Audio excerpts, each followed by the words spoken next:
Vamos então abrir as nossas Bíblias em Gênesis, capítulo 25. E essa mensagem, para eu conseguir passar ela para vocês, eu tenho que pregar ela com calma, com tranquilidade. Então, se você não estiver ligado, se você ficar com sono, você vai dormir. Então, fica ligado, presta atenção, porque ela tem começo, meio e fim. Eu tenho certeza. Tudo bom, querido? Pensei em vocês hoje, vim na van. Na van, estava pensando em vocês. Falei, nossa, faz acho que umas 2, 3 semanas que eu não vejo eles. Não foi? Deus trouxe você aqui hoje. Como vocês amam a palavra de Deus, eu acho que vocês vão gostar dessa mensagem. Quem vai me acompanhar na mensagem? Se você dormir, eu vou jogar água em você. E vou pedir para o câmera filmar você de boca aberta e vou mostrar você lá na live para o mundo inteiro. Estou brincando. Gênesis 25. Verso 23 em diante diz assim: E o Senhor lhe disse: 2 nações há no teu ventre, e 2 povos se dividirão das tuas entranhas. Um povo será mais forte do que o outro povo, e o mais velho servirá ao mais moço. Cumprindo os dias para que desse à luz, havia gêmeos no seu ventre. Saiu o primeiro, ruivo, todo revestido de pelo, por isso se chamaram Esaú. Depois saiu o irmão, agarrado a sua mão ao calcanhar de Esaú, por isso lhe chamaram Jacó.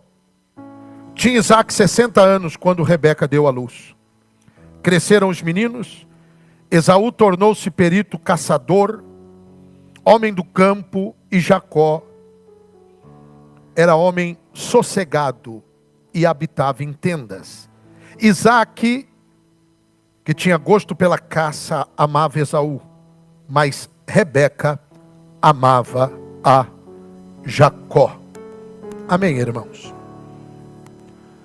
Se você é um super santo, se você é aquela pessoa que a sua fé nunca vacilou, se você é daquele que a sua Bíblia nunca se fecha, e os seus pés nunca se desviaram do caminho reto, do caminho estreito, essa série de mensagens não é para você. Se você é aquela pessoa que nunca vacila, que ninguém nunca questiona a sua fé, talvez o seu e-mail é portõesdepérola.com. Você começa o dia com Pai Nosso e termina com um amém sem interromper a oração.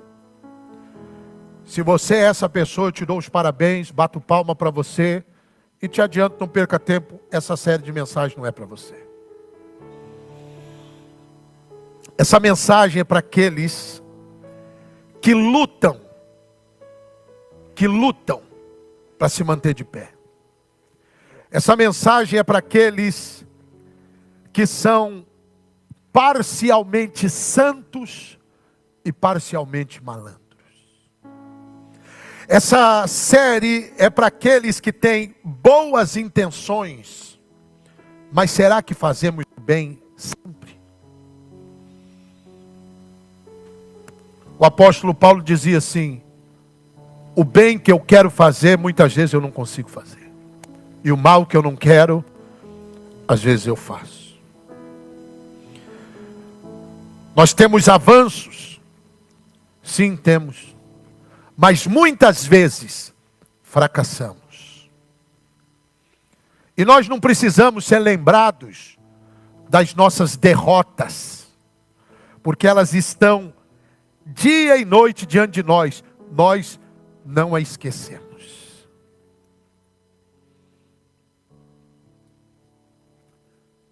Mas essa série de mensagens vai mostrar para nós uma coisa importante. Como mesmo com todas as nossas falhas, Deus se recusa a desistir de nós. Diga para quem está do teu lado: você já percebeu que Deus se recusa em desistir de você. Não, escuta. Tem gente aqui sentado que já teve dia que você não acreditava mais em você e Deus não desistiu de você. Teve gente aqui que já disse: Deus, eu não acredito mais. E Deus continuou insistindo em você. E ninguém é mais adequado para nos mostrar essa insistência e essa persistência de Deus do que a história de Jacó. Por quê? Porque Jacó é o patriarca imperfeito. Imagine um quadro dos heróis da fé e dos patriarcas. Você vai encontrar lá na foto Abraão. Como você imaginaria Abraão? Isaac, cabelos ondulados, ombros largos, aquela barbona bonita. Mas se você olhar Jacó, talvez você vai imaginar um sujeito evasivo, usando óculos escuros e um capuz. Parece que ele não se encaixa. Seu apelido quer dizer calcanhar no hebraico. O que é muito apropriado, porque ao nascer, ele se agarrou no calcanhar do irmão, como se dissesse: nada disso, meu irmão peludo. Eu é que quero o primeiro lugar. Jacó era o enganador. E ele enganou mesmo. Ele se aproveitou do seu irmão faminto. Ele engambelou seu pai que estava moribundo. Ele reagiu ao ardil do seu sogro com astúcia. Prodígio? Não. Pródigo. Jacó nunca alimentou porcos, mas ele lutou na lama com Deus, ou se não Deus, alguém semelhante a Deus. Lutou até o raiar do dia. Agarrou esse ser e implorou por uma bênção. A bênção veio. Mas a que custo? O texto diz que depois dessa guerra com o anjo, e no Velho Testamento quando aparece o anjo, é o próprio Jesus. A Bíblia diz que ele recebe um novo nome. Você sabe, Israel. No entanto, o quadril de Israel, depois dessa guerra, fica fora do lugar. E a partir daquele momento, daquela noite, daquela luta, Jacó passa a andar mancando. Diga comigo, mancando. Isso soa familiar para você? Alguma vez você já lutou com Deus a respeito do seu passado? Alguma vez você já lutou com Deus por causa do seu futuro? Por causa dos seus problemas? Por causa de alguma promessa que está se demorando em cumprir? Alguma vez você já lutou com Deus por causa da sua dor, dos seus problemas, das suas fraquezas? Alguma vez você, como Jacó, já andou cambaleante na sua vida espiritual? Interessante que algumas pessoas caminham e não se cansam, correm e não se fadigam, voam como águias, mas você, eu, muitas vezes nós mancamos. Nós somos como Jacó. E a história de Jacó é para mancos. O pastor Max Lucado conta uma história interessante. Olha isso aqui. Ele diz assim: conversei com um manco ontem à noite. Nos assentamos juntos num jantar. Várias pessoas compartilharam uma refeição, uma garrafa de vinho, um lindo pôr do sol no sul do Texas. Os maridos estavam lá de fora, no deck do quintal, e eu era recém-chegado. Disseram: você trabalha com o quê, Max? E eu tremi diante dessa pergunta, porque nada refreia uma conversa animada mais do que a descoberta de que existe um ministro religioso no círculo. E ele diz o seguinte: quando eu estou num voo de avião, e alguém me pergunta qual a minha profissão, se eu estou com a energia boa e quero conversar, eu digo que sou escritor. Mas se eu não quero falar muito, eu digo que sou pregador. E ele diz, eu respondi, sou pastor. Eles ficaram todos em silêncio. Os super santos, e sempre tem um ou dois, já começaram a falar do estudo bíblico que eles estavam fazendo. E no que eles aprenderam. Os mancos, sempre tem vários deles, começaram a se desculpar porque tinham falado palavrão no meio da conversa. E depois fizeram uma piada sobre passar a bandeja de oferta depois da sobremesa. O bate-papo recomeçou. Mas tinha um sujeito à minha direita com uma voz destinada apenas aos meus ouvidos. E ele começou a falar sobre a sua fé. Ou a falta dela. Se ele não tinha 80 anos de idade, ele aparentava ter. Suas pálpebras estavam caídas até a metade dos olhos, os ombros curvados. Ele deu uma baforada no charuto, tomou um gole de vinho e disse, seu tio era pastor. E o havia batizado num rio do Alabama, 7 décadas antes. Desde então, ele tinha enterrado um filho, sepultado alguns sonhos, abriu e fechou os negócios. E desde então, esse homem estava lutando com Deus. E ele disse ao pastor, eu acho que eu sou a causa perdida de Deus. Esse homem tinha encontrado uma alma gêmea em Jacó. A história de Jacó é de difícil leitura por uma razão. Com frequência, escute o que eu estou te falando, ele se comportava mal.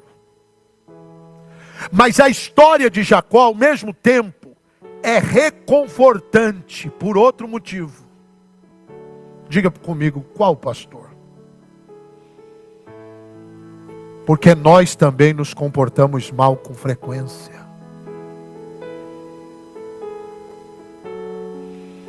E isso nos faz pensar ou imaginar uma coisa.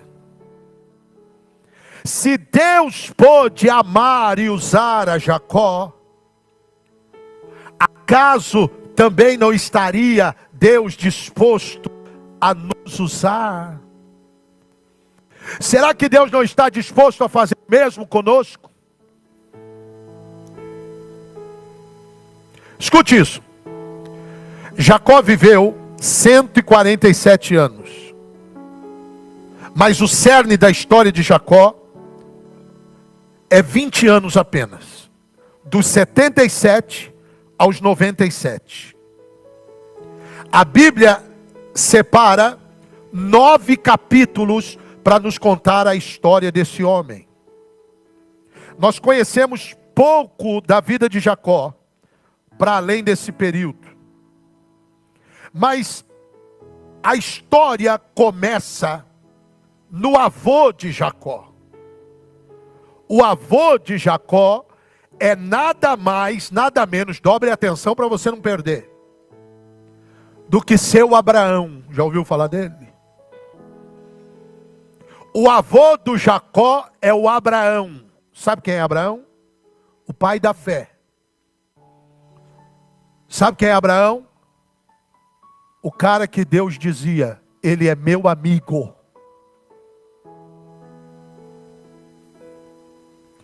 Abraão era próspero em rebanho e em manadas. Ele também era rico em fé. O Abraão era tão rico em fé que ele parte da sua terra natal, igual alguns de nós aqui, ou a maioria de nós aqui, que um dia partimos da nossa terra natal em busca de uma nova terra.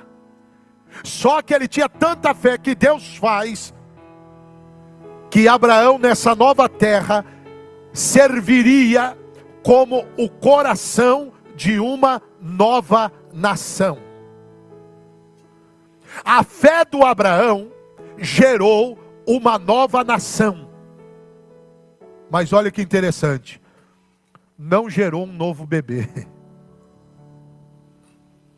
Quando Deus diz para Abraão, esposa, Sara, que era chegada a hora, escute isso, de comprar um carrinho de criança e decorar um quarto de bebê, sabe o que aconteceu? Eles caíram na gargalhada. Porque Abraão já estava chegando nos 100 anos de idade e a Sara tinha quase 90.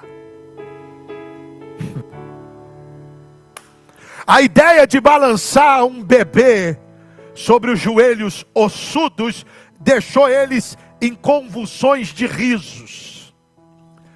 Certamente ele fez uma piada sobre pais e filhos serem igualmente banguelos, igual os bebês. Abraão cai na gargalhada e diz assim: então vamos ter que todo mundo usar fralda, o bebê, o pai e a mãe. E eles começam a rir.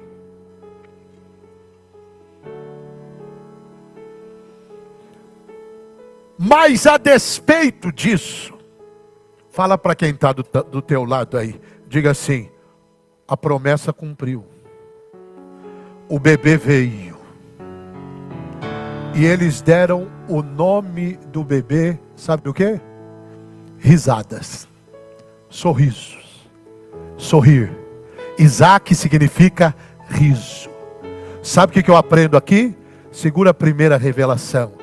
Pega na mão de alguém do teu lado e diga assim: quando se trata de milagres, quem ri por último é Deus.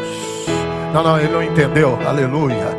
Cutuca quem está do teu lado e diga assim: quando se trata de milagres, quem dá risada por último é Deus, aleluia. Levanta a mão porque eu quero profetizar. O Deus que cumpriu a promessa na vida de Abraão e Sara e riu por último, é o Deus que vai cumprir promessas aparentemente impossíveis na tua vida. E quando alabaço bricamanai alabracandarácia, quando o assunto é risada, quem ri por último é Deus.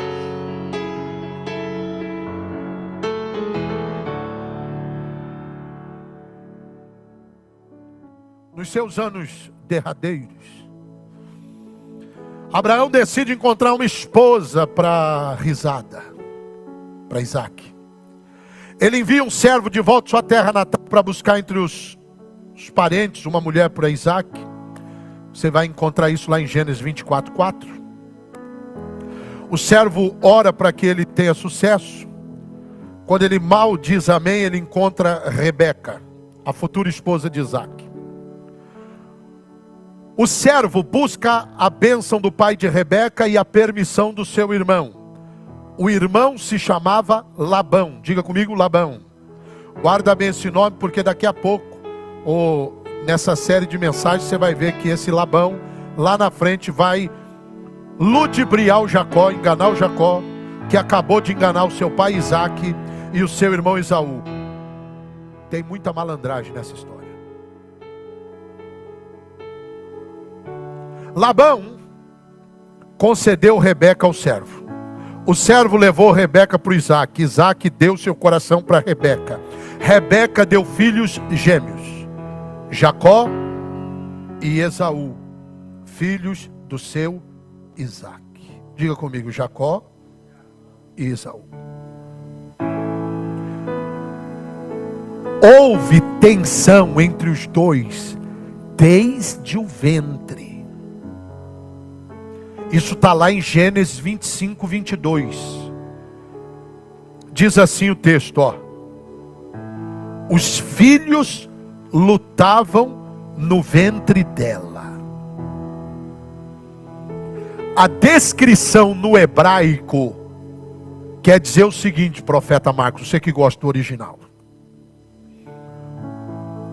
As crianças esmagavam-se dentro dela. Certa vez, enquanto eles chutavam um ao outro no ventre, ela vai buscar Deus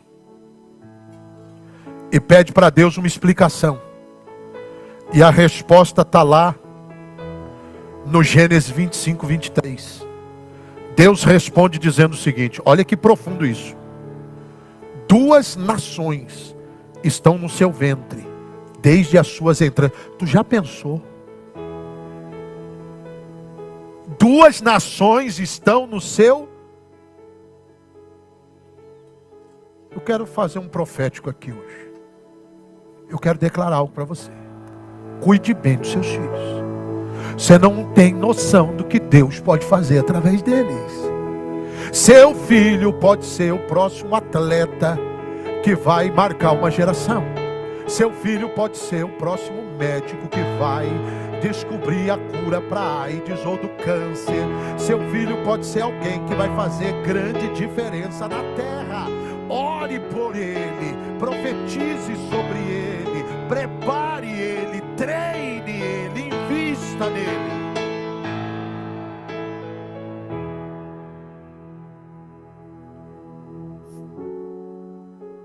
E Deus diz, 2 povos se separarão. Eu preciso mais retorno um pouquinho. Um deles será mais forte que o outro, e o mais velho servirá ao mais novo. Até aqui, ok? Dobre atenção.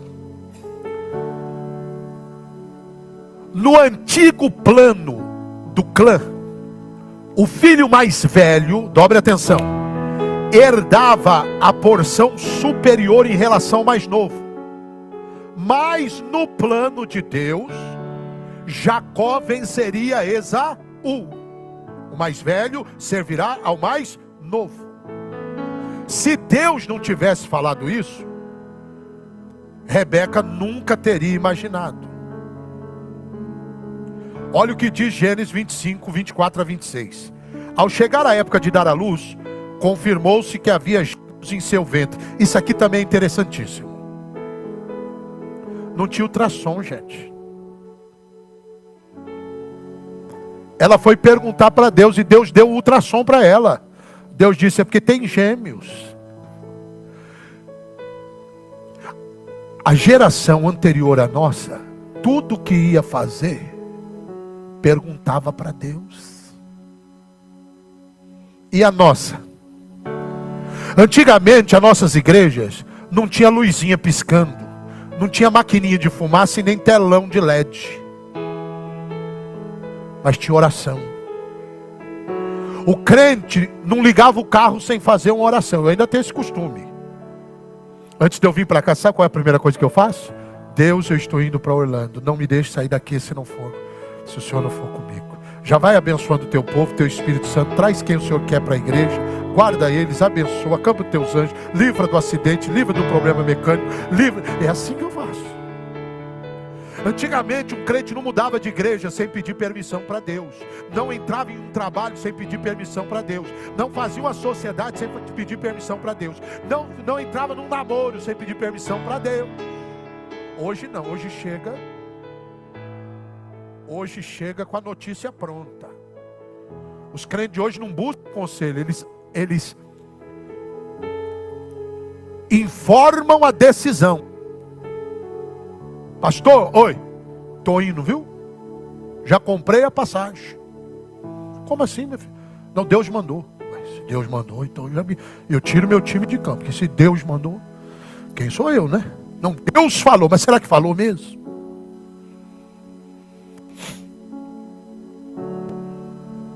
Nós precisamos consultar mais a Deus. Não tem nada a ver com a mensagem, mas se o Espírito Santo está falando,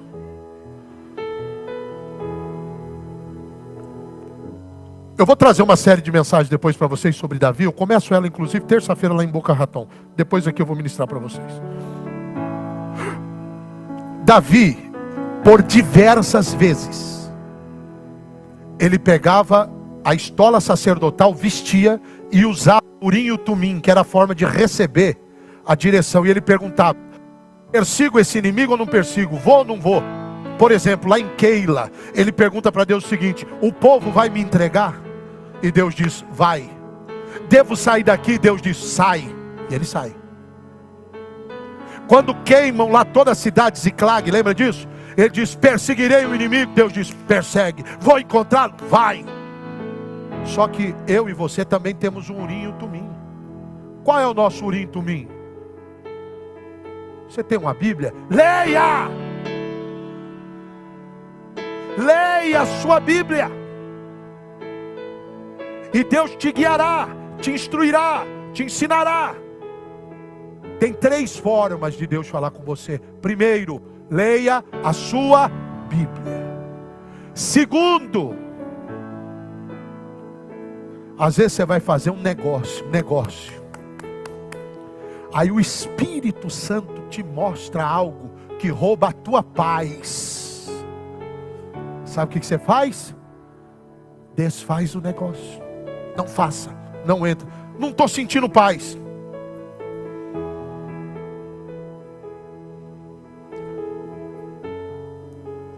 É o Espírito Santo. Um dia eu ia pregar no interior. Eu tinha 2 carros. Aí a Keren tomando banho, a bispa Keren falou assim: eu acho que era melhor nós não irmos com esse carro hoje, melhor que o outro. Não, vamos com esse mesmo. A polícia parou. Tinha acho que um dos pneus estava careca. Ficamos presos no meio do negócio. Levaram o carro embora. Foi uma desgraceira. Deus tinha avisado. E às vezes ele não dá ouvido. Outra coisa, outras vezes vai trazer paz. O coração vai ter paz. Faça. E terceiro, aprenda a ouvir a família da fé. Esse problema que você está passando hoje, pessoas mais experientes já passaram a mesma situação e vão poder te instruir, e vão poder te orientar. Por isso que nós precisamos ter igreja. Mas a geração de hoje, depois da pandemia, quer congregar pela internet. Não, pastor, eu como pela internet. Então quando você assiste o MasterChef, aí você come o prato pela internet também. Oi, que lasanha gostosa. Come pela internet. A internet é uma bênção, ajuda. Às vezes vem uma palavra, vem uma revelação, mas é na igreja que você perdoa, é na igreja que você ora, é na igreja que você abençoa, é na igreja que você toma a Santa Ceia, é na igreja. Vai ter problema, vai ter coisa boa, vai ter coisa ruim, mas é na igreja que a gente aumenta a nossa fé.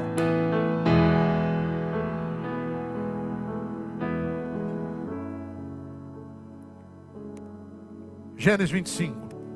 Verso 24 a 26. O primeiro a sair era ruivo. O seu corpo era como um manto de pelos. Deram o nome de Esaú, peludo. E depois o seu irmão saiu com a mão agarrada ao calcanhar. Ele deram o nome de Jacó. Esaú cresceu para ser o cara do comando. Ele era forte, ruivo, peludo. O nome dele era cabeludo. Mas também tinha um significado o nome dele de alguém indomável. Ele era uma montanha russa. A vida dele é destinada a ter altos e baixos. A Bíblia diz que Esaú era um caçador. Se você fosse imaginar, Esaú era o seguinte: ele tinha um armário cheio de equipamentos. Ele andava com aquela roupa de camuflagem, dirigia uma caminhonete 4x4, com um adesivo assim: natureza é vida. Nada deixava o Esaú mais feliz do que quando ele estava caçando, quando ele estava ao ar livre. fazendo trilha, travando batalha. Esse era o mundo do Esaú. E o Isaac amava ele. Mas a Bíblia diz que Rebeca amava Jacó. Jacó era o oposto do Esaú. Jacó se preocupava mais com a aparência do que aquele cara machão.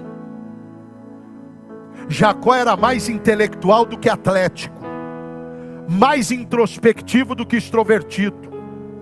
Jacó era mais sábado na livraria do que fim de semana na praia. Jacó, irmãos, era o filhinho da mamãe.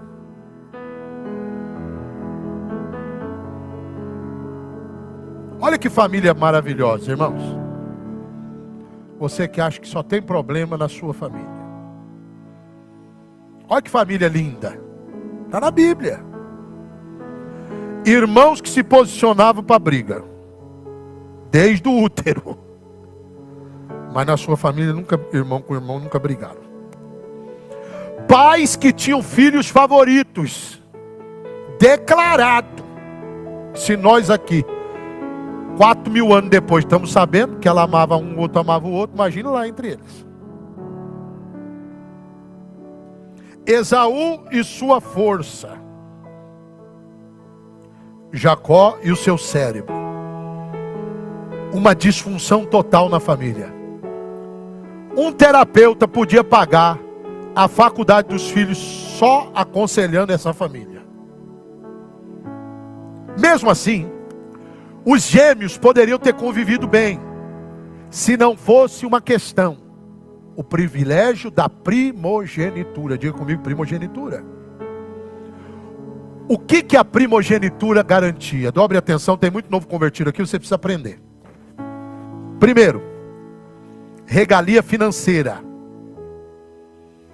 Ganhava o dobro da herança. E não era pouco não. Abraão era rico, Isaac ficou mais rico ainda. Os filisteus tinham inveja da riqueza do Isaac. Então ganhava o dobro da herança, o dobro de todos os privilégios, tinha preeminência no clã. Tá certo? Só que tinha uma outra bênção maior ainda. Gênesis 12, verso 3. Dá para pôr aqui? Pode deixar o fundo do Jacó. Havia uma promessa que Deus tinha feito para Abraão, que da sua descendência Deus abençoaria o mundo pelo descendente de Abraão. Ou seja, está aqui em Gênesis 12, verso 3. Abençoarei os que te abençoarem, e amaldiçoarei os que te amaldiçoarem, e em ti serão benditas todas as famílias da terra. Deus está dizendo que pela descendência de Abraão iria nascer Jesus Cristo.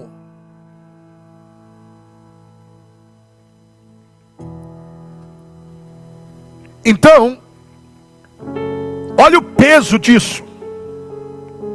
Aí nós podemos imaginar o seguinte: o Jacó tem que ser um cara especial, habitante do santo salão do povo santíssimo, sim ou não? No mínimo, Raul, ele tinha que amar os pobres, confortar os enfermos, aconselhar os perturbados, escrever alguns provérbios, compor alguns salmos, nascer com um brilho especial. Mas sabe qual que é a realidade, irmão? Ele não fez nada disso, nada. Ele vai ter seu momento, mas não muitos. Ele vai nos inspirar, vai, mas também vai nos confundir ainda mais.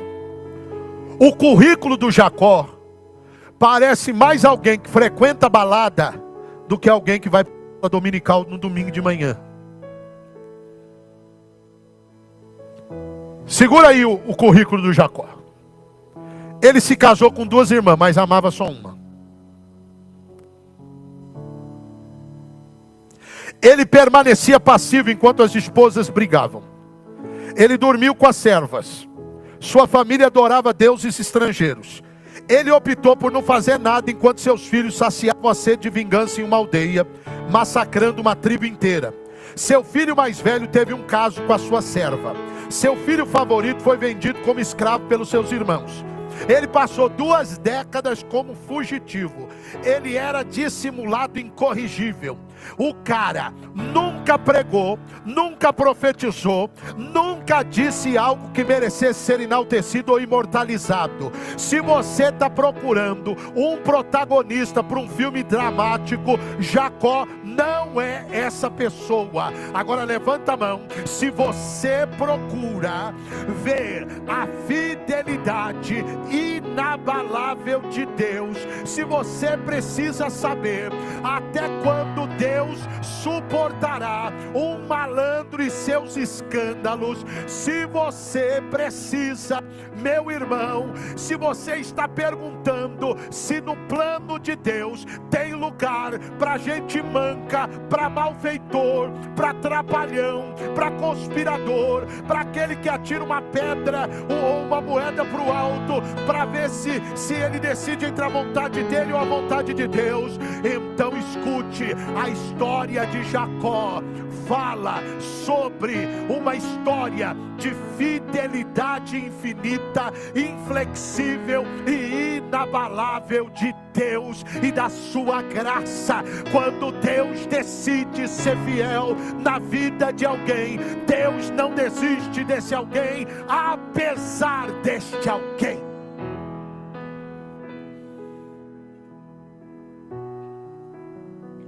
Se você quer saber se Deus pode usar alguém cuja auréola caiu, então a história de Jacó é para você. Porque quando Deus quis se identificar para o seu povo, Deus disse: eu sou o Deus de Abraão, o pai da fé, o meu amigo. Eu sou o Deus do Isaac, o sorriso. E eu sou o Deus de Jacó. Eu gosto quando o T.D. Jakes ministra uma mensagem sobre o Deus de Jacó, que ele diz assim para a igreja: eu sei que aqui todos vocês casaram virgens, eu sei que aqui ninguém nunca bebeu, eu sei que aqui ninguém nunca foi ingrato, ninguém nunca caiu, vocês são como Abraão, como Isaac, mas eu quero dizer, sempre no nosso meio tem aquele que é o Jacó, é aquele que caiu, aquele que mancou, aquele que já falhou, mas que Deus não desistiu dele jamais.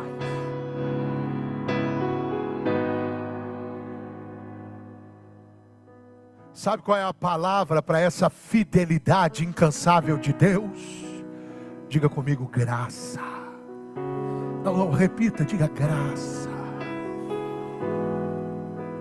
A graça veio atrás de Jacó.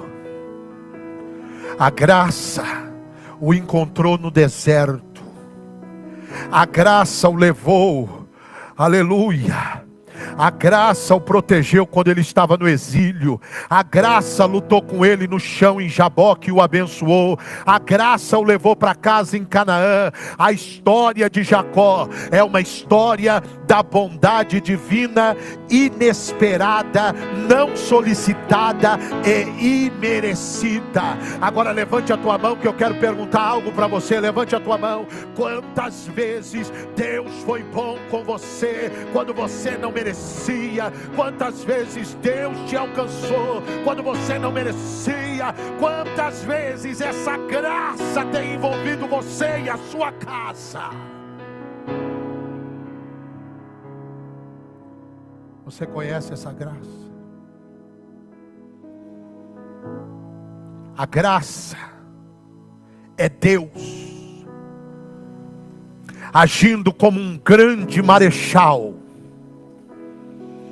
guiando o seu desfile cada vez maior de pessoas que um dia estiveram, e aquelas que nunca saíram de prisões ou de casas de reabilitação, e Deus vai conduzindo elas para o seu palácio. Glorificado seja Deus. Escute o que eu vou te dizer: a graça de Deus não está disponível apenas ao domingo. A graça de Deus reivindica cada tic-tac do relógio.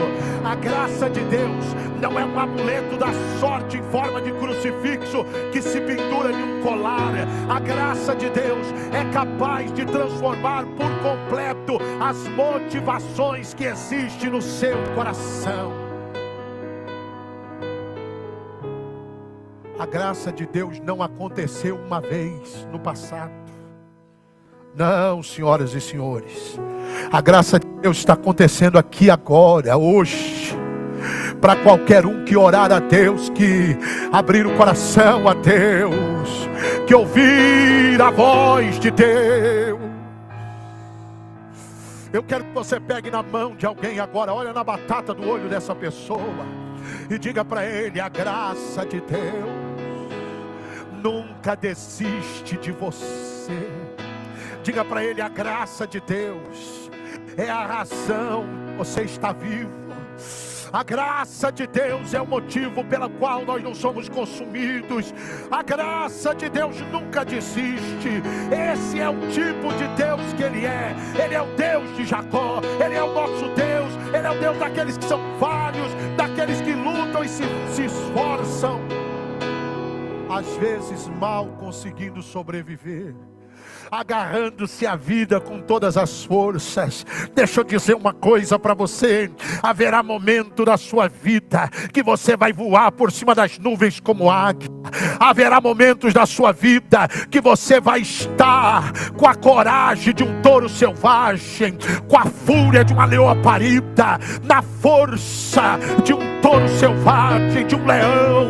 Mas haverá momentos, querido, você não vai nada. Haverá momentos que você não vai conseguir levantar a sua cama. Haverá momentos que um desânimo estará dentro de você, uma tristeza, uma vontade de largar tudo. E deixa eu te dizer, nesses momentos a graça de Deus não vai desistir de você. Jesus está dizendo para alguém aqui hoje: eu estou com você todos os dias da sua vida, nos dias bons e nos dias maus, quando você tem dinheiro, quando você não tem, quando você está forte, quando você está fraco. Eu sou a tua sombra, a tua direita. Eu estou contigo, eu sou teu Deus. Eu não desisto de você. Deus não te ama porque agora você usa uma Bíblia. E calabarás, porque agora você dá dízimo, porque agora você vai para a igreja. Deus te amou na balada, Deus te amou no terreiro de macumba, Deus te amou lá no motel, na boca de droga, na cama do adultério.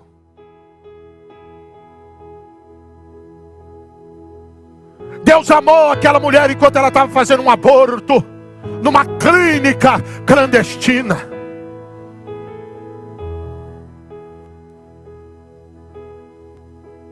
Esse é o Deus de Jacó.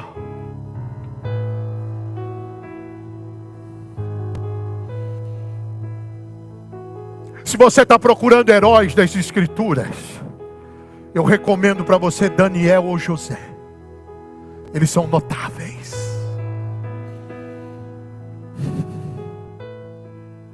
Se você deseja ver alguém que abre o mar vermelho ou que faz cair fogo do céu, eu te recomendo Moisés ou Elias. Eles são incríveis. Mas se você, como eu, se os anos e a luta deixou em você algumas cicatrizes, se às vezes você sente que o vigor dos seus passos dá lugar a um andar manco, se você de vez em quando ainda sangra por dentro, se alguma vez você honestamente perguntou se você era a causa perdida de Deus, então essa palavra é para você.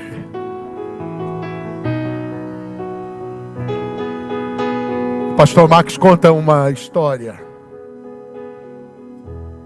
Na época que existiam os orelhões, você não é dessa época. E ele conta que ele estava na faculdade, com 18 anos, apaixonado por uma moça. E ele só queria falar com ela. E naquela época tinha a possibilidade de ligar para a pessoa aqui nos Estados Unidos. E você marcava quem iria pagar a ligação. Aí ele pensou assim, irmão Marcos: eu não tenho dinheiro para pagar. Ela muito menos. Se eu colocar na conta do meu pai e minha mãe, eles me matam. Aí ele falou: eu tive uma ideia brilhante. Ele pegou a lista de empresas, escolheu uma loja e mandava a conta para a loja. E disse: quem é que vai descobrir? Impossível.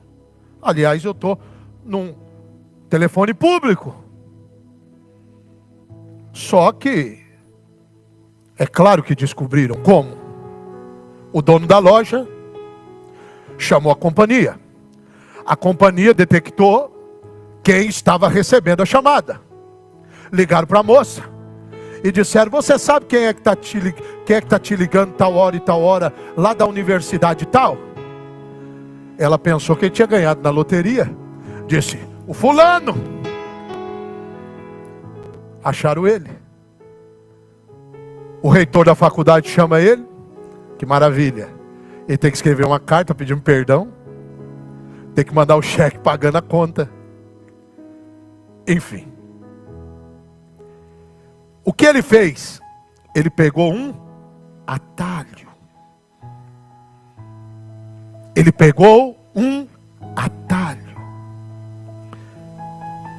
E assim todos, exceto Jesus, fizeram. Romanos 3:23 diz assim: porque todos pecaram, pegaram atalhos, e por isso estão destituídos de Deus. Ora, a Bíblia usa apenas a palavra pecado, mas o que é o pecado senão um atalho? A palavra pecado significa errar o alvo, errar o caminho.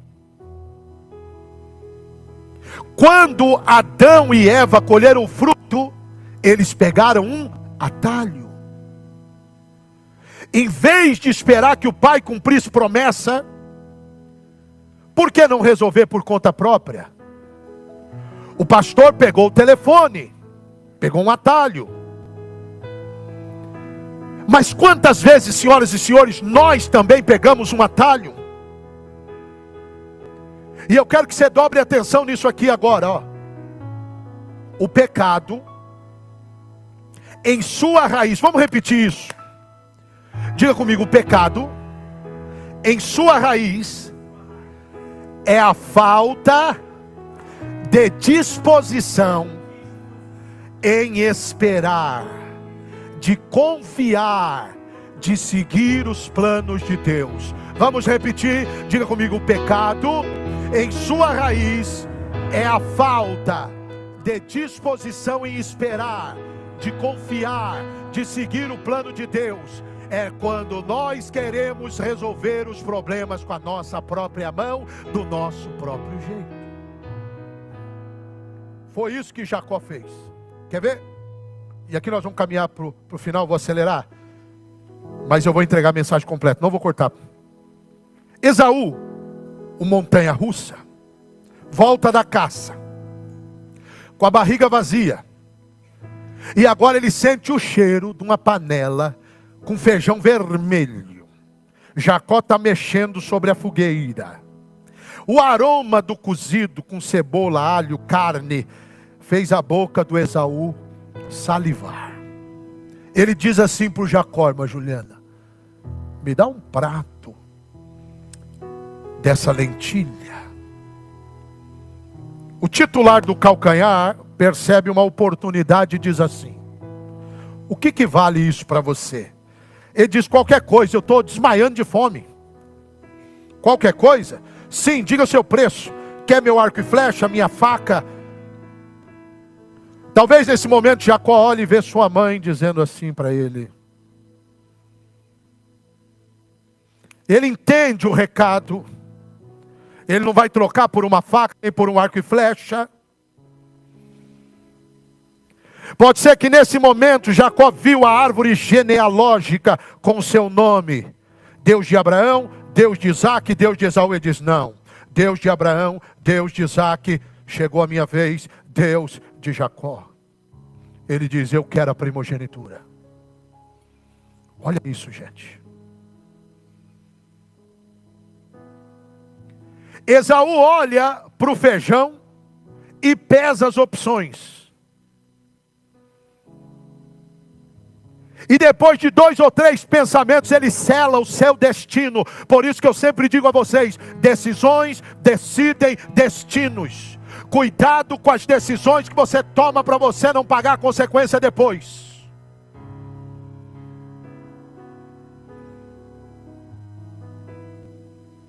O que eu atendo de irmã que casou com um ímpio,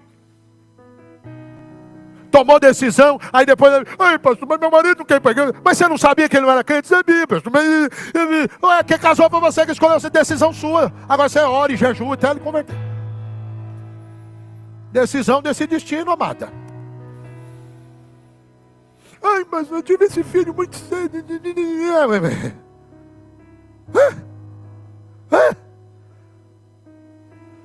Tem um texto na Bíblia que eu amo, que diz assim, Deus fez o homem, diga comigo, diga assim, Deus fez o homem reto, mas ele se meteu em muitas encrencas. Ó. Deus fez a gente no peso certinho, aí a gente come, fica gordão.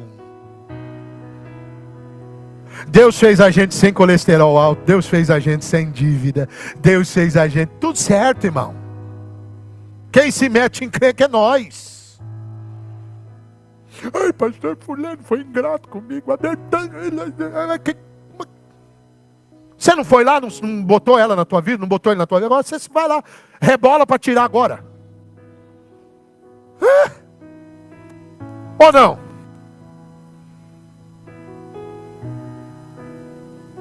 É assim. É igual pedir dinheiro emprestado, eu já nem peço. E quando me pede, eu já falo, não, semana me pediu um pastor do Brasil, amigo. Não, segunda-feira eu devolvo para você. Eu falei, não, eu vou te dar, porque se você não devolver, eu vou ficar triste com você, eu vou perder o amigo. Então, eu só empresto, e já dou de uma vez. Já pega logo, aí eu já não espero você me pagar, tá tudo certo. Porque senão, irmão, é só dor de cabeça. Você perde o dinheiro e o amigo.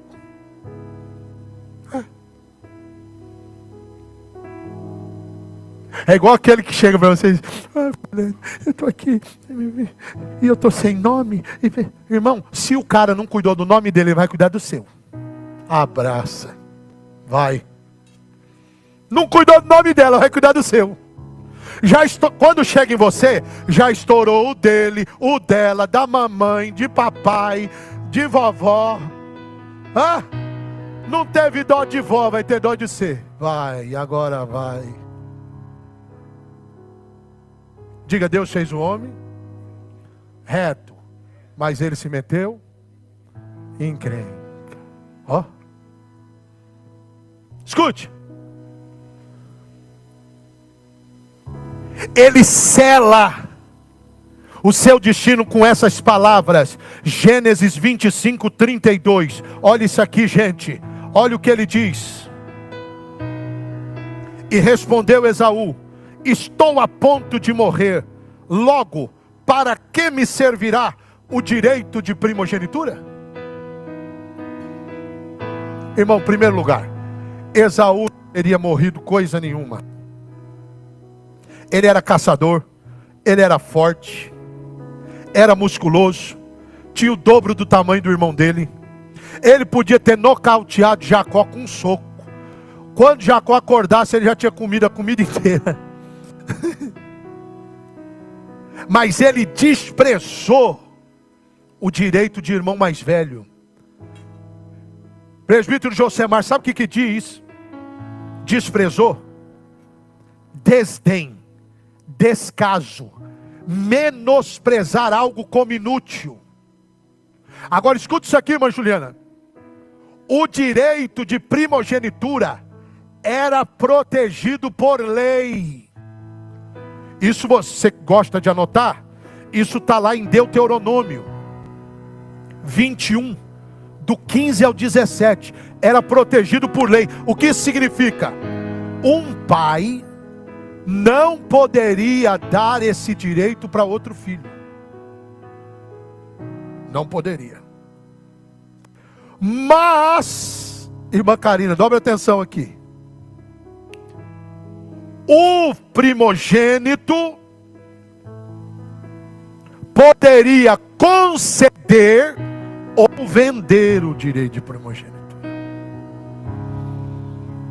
E foi exatamente isso que o Esaú fez.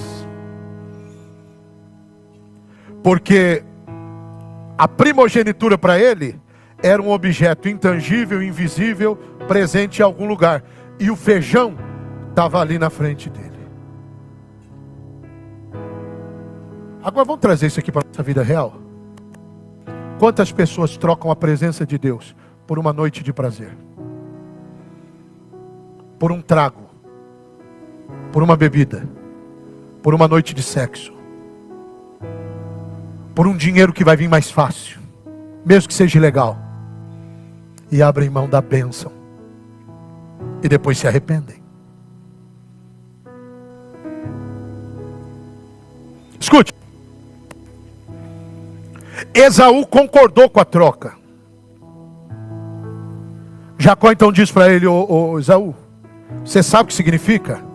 Quando o pai morrer, eu vou ganhar em dobro. Esaú vai amarrando assim, ó. O guardanapo dizendo: não, eu sei, passa o sal aí. Ó, lembra da promessa que Deus fez para o vovô Abraão?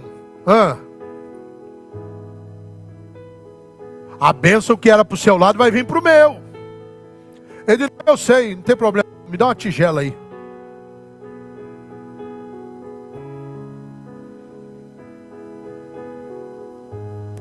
Irmãos, olha que coisa poderosa.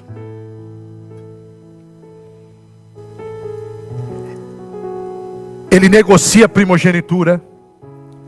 E anos depois, olha o peso dessa decisão. Jacó seria chamado de Israel. Israel se torna pai de 12 tribos.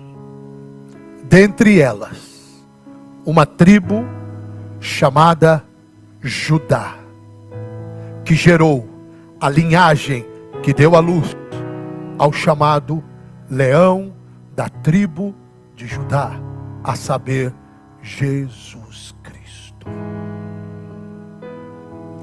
Esaú ficou com uma tigela de feijão e um legado, que por uma única refeição vendeu os seus direitos de herança de mais velho. E Jacó? Nós podemos deixar o Jacó sair impunemente? Não. É assim que se comportam os heróis de Deus, conspirando? Não. Rebeca sabia que o mais velho serviria o mais novo. A pergunta aqui é a seguinte: o plano de Deus precisaria do empurrão de Jacó? Sim ou não? Vamos, respondam. Claro que não. Ele poderia, e aqui tem uma lição para nós, ele poderia ter esperado Deus agir. Mas Rebeca e Jacó pegaram um atalho.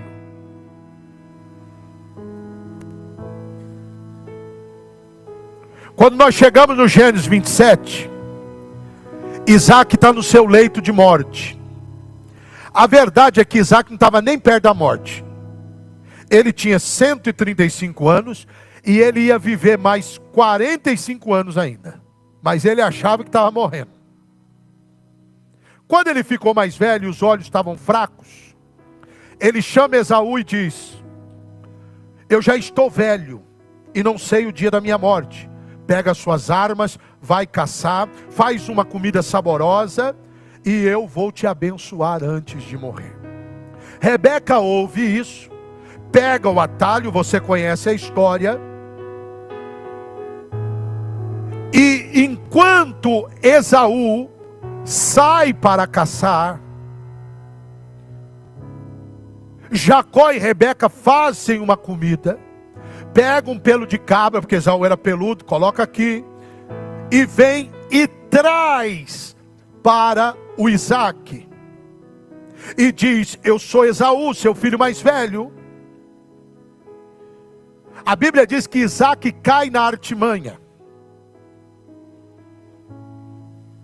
e em Gênesis 27 e 29 ele impetra a bênção. Olha isso, Gênesis 27 e 29 diz assim: que as nações o sirvam, os povos se curvem diante de você, seja senhor dos teus irmãos, e curvem-se diante de você os filhos da sua mãe.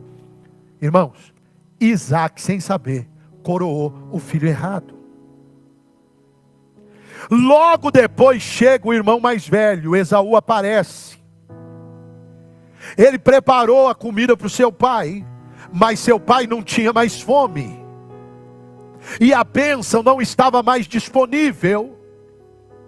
Tanto Isaac como Esaú ficam perplexos. Olha o que diz, eu vou ler para vocês, Gênesis 27, verso 33, 35 e 38. Olha o que diz.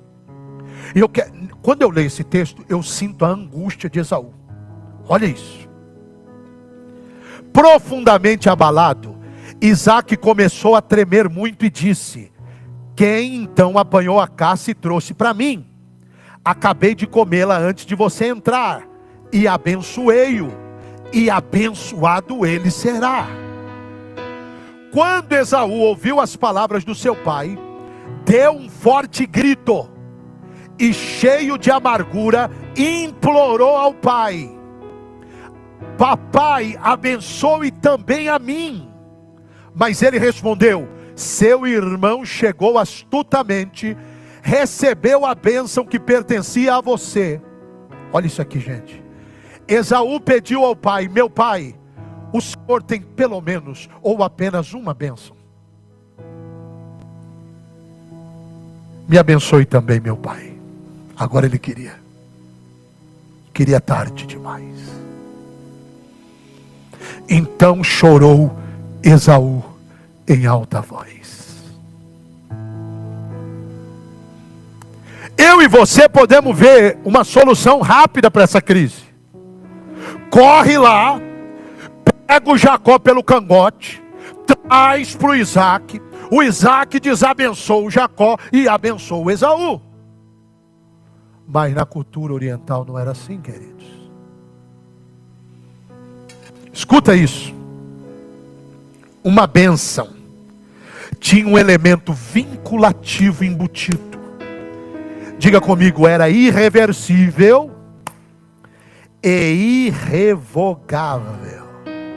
Por isso que tem muito crente que não conhece Bíblia e é bobo, fica com medo de maldição. E a Bíblia diz assim, que aquilo que Deus abençoou, ninguém tem o poder de amaldiçoar.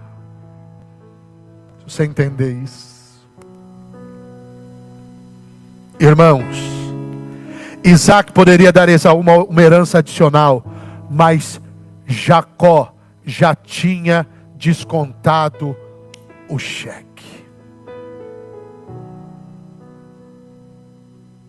A graça entra em cena de novo. Já estou caminhando para o final, tenha um pouquinho de paciência. A família é uma bomba relógio. Está a ponto de explodir, os irmãos discutem. Os pais têm seus favoritos, mas Deus se vinculou a eles. A graça é a divindade persistente de Deus. Sabe o que isso significa? Nós quebramos promessas, mas Deus perdoa ainda assim. Nós esquecemos compromissos, mas ainda assim Deus aparece. Nós nos afastamos dele, mas ainda assim Deus se volta para nós. Agora dobre atenção. Isso não significa, não quer dizer que a nossa rebeldia não tenha consequências. Porque a relação entre os gêmeos desmoronou. Acabou. Esaú guarda agora rancor de Jacó e grita: eu matarei meu irmão. Isso está lá no Gênesis 27, 41. Rebeca ouviu o juramento e alerta Jacó para fugir. Jacó escapou. Rebeca e Jacó conseguiram o que queriam, mas a que preço? Olha a consequência disso. Sua família se desfez. Jacó agora foge sem um lar. Foge para salvar a própria vida. Seu irmão gêmeo quer matar ele. Ele traiu a confiança do pai. E quanto nós sabemos, ele vai sair e nunca mais vai ver o rosto da sua mãe. Nunca mais. E olha que interessante. Ele perdeu toda a prosperidade que teria recebido do direito de primogenitura. Porque quando ele foge sem rebanho, sem manada, sem posse. Sua vida se torna um caos de tristeza e aflição. E na próxima vez que nós vemos ele, e você vai ver aqui nessa série, ele vai se encontrar só, usando um travesseiro, uma pedra como travesseiro, no meio do deserto. Tudo por quê? Diga comigo, porque ele decidiu pegar um atalho.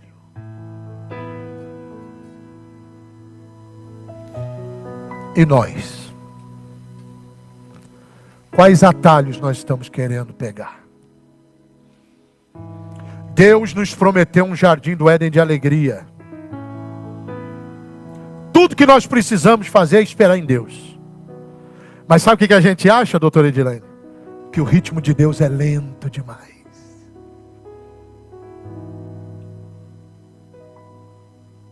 Porque o tempo de Deus não está sincronizado com o nosso. Então sabe o que a gente faz? Cortamos o caminho. A nossa geração é a pior de todas. A gente quer unção sem oração, sabedoria sem Bíblia, comunhão sem investimento. A nossa relação com Deus é igual a relação do marido e mulher. Se tratar mal a esposa durante o dia, não vai ter intimidade de noite. Tem gente que passa a semana inteira longe de Deus e no domingo quer sentir a presença.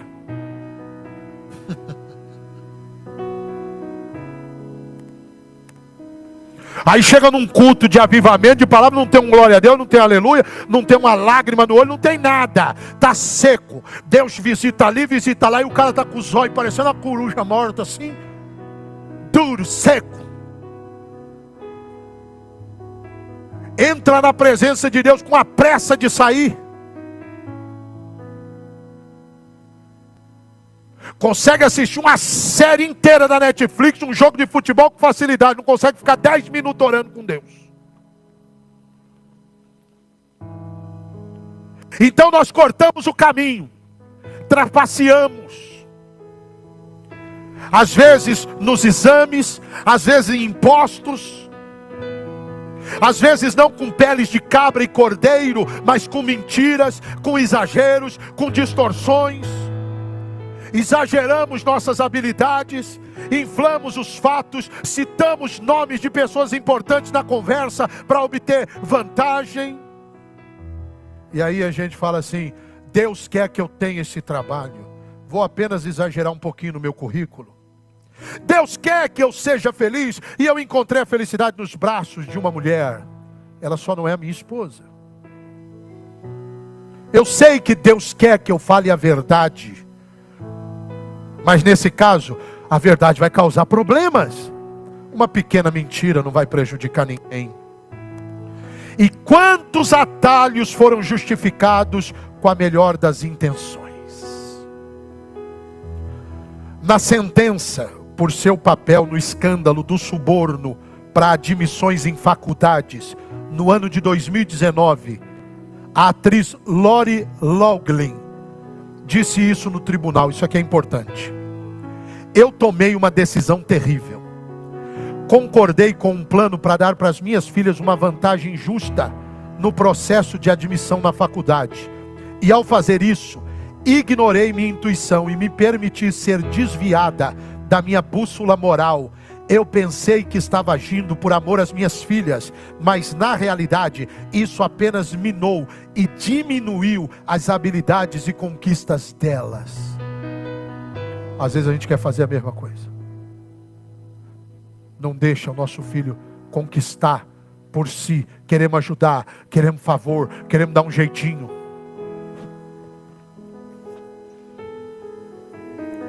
Diga comigo, um atalho errado, mesmo que tomado pelas razões certas, sempre causa dor a alguém. É um labirinto cheio de armadilhas. Agora pega na mão bonita, cheirosa desse irmão, olho no olho dele ou dela, na batatinha do olho dele, e diga assim: com Deus não há atalhos, nenhum, zero. Sabe o que Deus está falando para nós aqui hoje?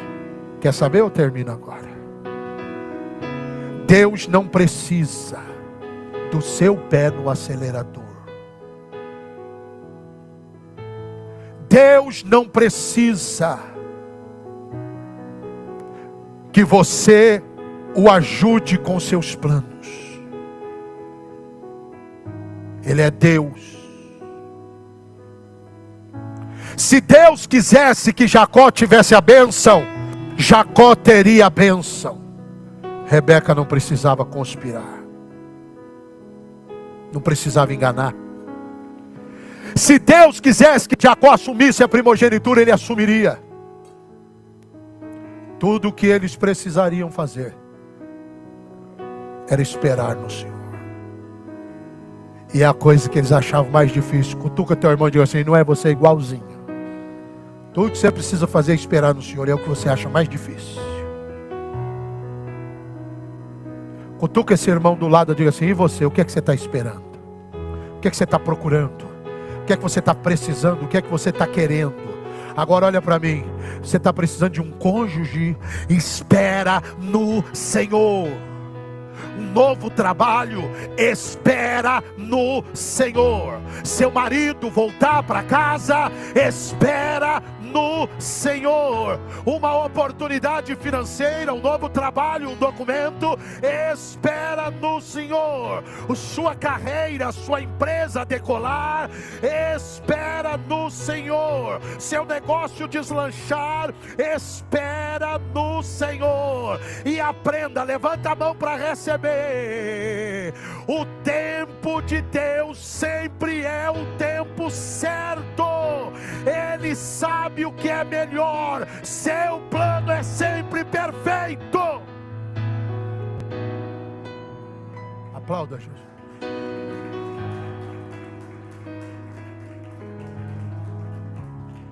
E no plano de Deus nunca inclui enganação ou manipulação.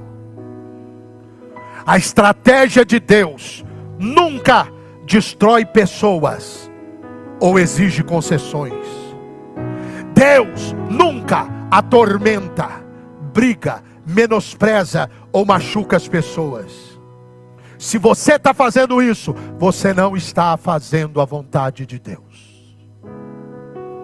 Acabou, glória a Deus, hein? Você pode até pensar que Deus é lento no seu agir, mas Ele não é. Confie nele, espera nele, mantenha a cabeça erguida, os joelhos dobrados, os olhos abertos. Espere no Senhor. Pegue a estrada estreita, o caminho de subida. Sabe o que Deus está dizendo para nós aqui hoje? Seja o funcionário que faz o trabalho, o aluno que estuda para a prova, Pague pelas suas ligações telefônicas. E se você não puder pagar, fica no seu quarto. Faz sua lição de casa. Fique longe de problema. Nunca se sabe. A sua história pode mudar da noite para o dia. Você pode encontrar o amor da sua vida da noite para o dia. Deus pode colocar alguém que vai te tirar da prisão e te colocar no governo quando ele for para José, da noite para o dia.